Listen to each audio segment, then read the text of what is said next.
In any organization, you have what we're going to pretend is 3 layers. In actual fact, you have a 4th layer, which is board. It's different.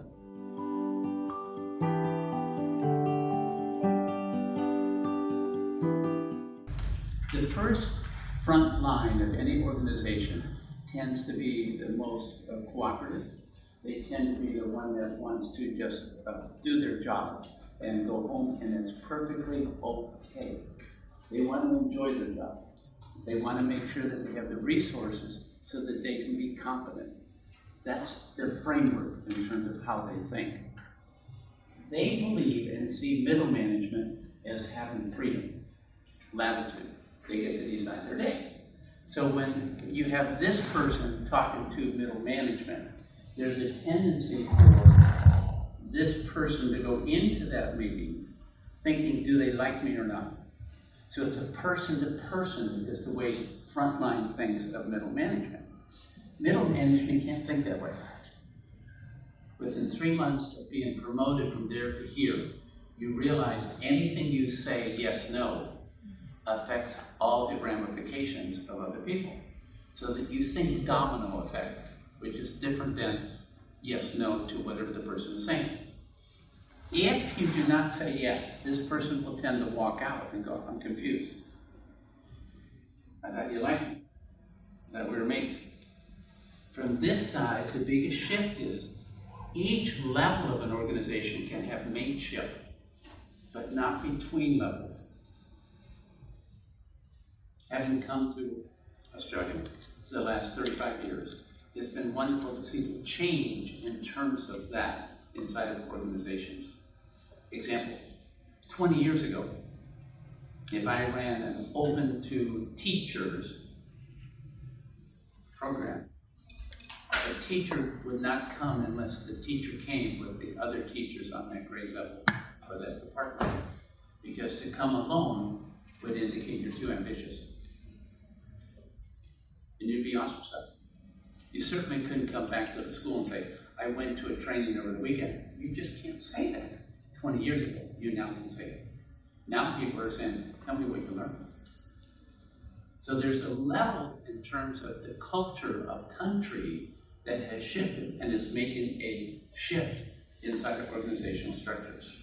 Now, what happens is, when you're in middle management, you have a tendency to think that this idea that since I don't have the freedom I thought I was going to have when I went from front line to middle, it must be on the next level. And that is the myth. Be careful of it. You can want to be promoted, but don't do it because you have more freedom. You're more reactive here than you ever are when you're down here. You know your day. Predictability, reliability is very, very strong. Up here, there's so many people that you've made promises to that you're not keeping. And you feel bad about that when you're driving home. So that's levels of communication inside the organization. With music in the background to help you remember. What happens is, in general, this level of an organization always knows how to do things. And this level knows why we are changing what we're doing.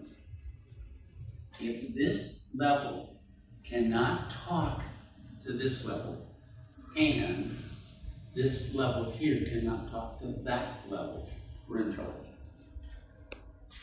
If you're going to go from a hierarchical level to more of a flat, so we communicate, you've got to figure out how to get this person to be willing to be listening. You're used to, because you don't have any time, the higher up you get, of not delegating, commanding. And so that's why we make a distinction, because of the particular population we have here in the room. When you're in the field, go hierarchical. You say something and they follow because of what you have in terms of your uniform, the color of the helmet that you're wearing. That has to be immediate. It cannot be questioned.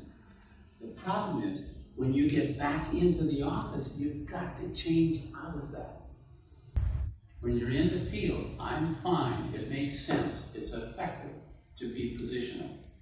But when you're in the office, if you stay positional, we'll never make the change in terms of what's going on. Now, if you wanted to really graphically show this, the people at the very top have buffers that filter information so you don't know what's going on. It's not that you don't want to know what's going on. People are filtered. No, he or she wouldn't want that. Now that'll accept the day. We may have some meeting going in, maybe we'll catch it next week. No, I'll handle that. And then you stuff it. You put it in your drawer somewhere. If this is making sense, would you raise your hand? So since we understand and we have agreement, the problem is, how do you change your culture? And one of the things that is really tough to consider is you have to change the nonverbals associated with it. You can take an executive board, you can take any other organization, you can go off and have a retreat. Yeah, we plan to. Yeah, we understand. Yep, we're committed to. And when you come back, if you have not changed the actual nonverbals, you go right back to the same habits. And the same thing happens in our partnerships. We go off for the weekend, whether we're a family or we're just couples, and we say, you know, we have enough time now, we're laying on the beach, and this is really nice, and wow, surfer's paradise, golden sunshine. I'm doing advertisement. So what happens? So you say, okay, we need to change this. Now, as soon as you go home, if you do not change your nonverbals, all the nonverbals reinforce what you used to do. So you've got to figure out how to change it.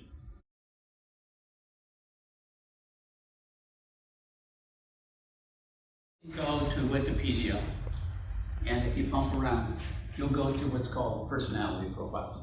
And one of the things they say is just find 2 ideas, cross them, and you'll have your own model. So Myers-Briggs is based on this, DISC is based on this, cat and dog is based on this. So let's go up here and say that you are issue-oriented.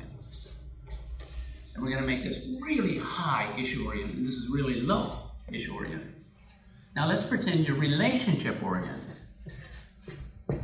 Now I know if you have a math background, I'm doing this wrong, but I'm going to put the positive over here for a reason. No emails, I promise. I know I'm doing it wrong. It'll still irritate certain people here in the room. Can't look at it, can't look at it, can't look at it. 0 would be another one. All right, now if you take and have a different color, and let's go with this. This is what most people see as promotion. It's when you go from here to here and you keep moving up. So when you move in the direction of going from high relationship in towards being high issue, that's who gets promoted. You are not at the end of your career when you were there. Your goal is this quadrant, not that one. What is this called? It's called charisma. Now the question is, how do you get there? That's where it gets tough. Just because you're here, that doesn't mean you're closer.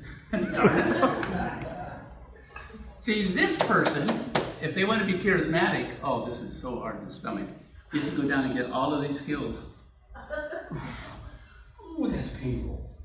That is the cultural change. So if you want to say, what does the picture that we have now look like? And what does the picture we want look like? It's a balance. Now come on, if you're here, you don't, no side door. You have to go up and get all these skills. Once you understand charisma, it has nothing to do with your rank. It's your ability to understand how to live dog and cat, because it's not you, it's your style. And once we have to go, got it. Anyone can be charismatic. Anyone. And sometimes when you have family of 5 or more members, sometimes it's the 10-year-old at the dinner table. They just let the elephant out and go, Mom, it seems like you haven't been happy the last 2 months.